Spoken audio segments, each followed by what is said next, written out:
بسم اللہ الرحمن الرحیم۔ السلام علیکم ورحمۃ اللہ وبرکاتہ۔ حکیم حافظ ذوالفقار احمد چوہان آپ سے مخاطب ہے۔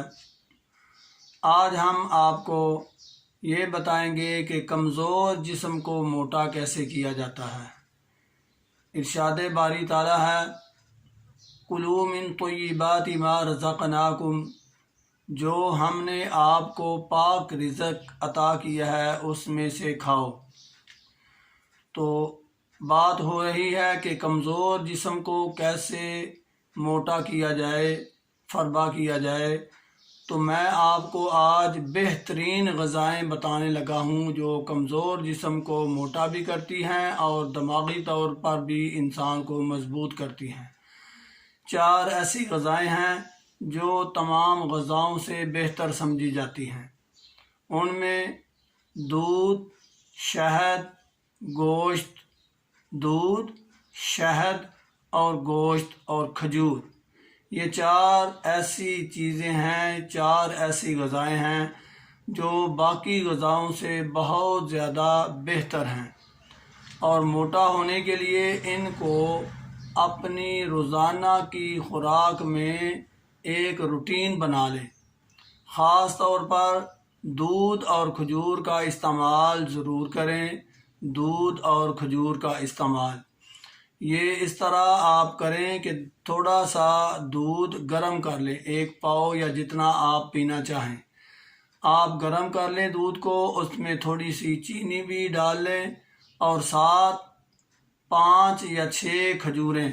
اگر آپ کو یہ 5-6 کھجوریں زیادہ محسوس ہوتی ہیں تو 2-3، یعنی روٹین کے ساتھ آپ نے کچھ کھجوریں اور دودھ روزانہ کے طور پر آپ نے غذا کے طور پر استعمال کرنا ہے۔ کھجور اور دودھ یہ اتنی کامل اور مکمل غذا ہے کہ اس سے جسم کے ہر عضو میں نشو و نما شروع ہو جاتی ہے، اور بندہ جو کمزوری محسوس کر رہا ہوتا ہے جسمانی طور پر یا دماغی طور پر، وہ کمزوری بھی دور ہو جاتی ہے۔ اس طرح آپ گوشت اور شہد کا استعمال بھی اپنے اوپر روزانہ کی جو روٹین ہے اس کے مطابق اپنے آپ پر لازم کر لیں۔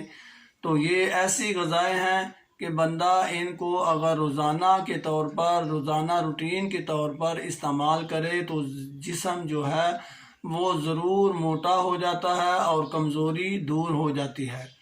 میں آپ سے مختصر بات کرتا ہوں اس لیے، اور آسان چیز آپ کے سامنے پیش کرتا ہوں تاکہ آپ کو کوئی کسی قسم کا ڈھونڈنے میں یا اس چیز کو حاصل کرنے میں کوئی پریشانی نہ ہو۔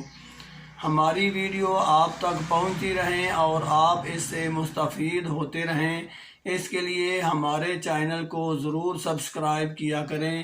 اس سے آپ کا بھی فائدہ ہوگا اور ہمارے لیے بھی آپ تک بات پہنچانا بہت آسان ہو جائے گا۔ وما علینا الا البلاغ۔ السلام علیکم ورحمۃ اللہ وبرکاتہ۔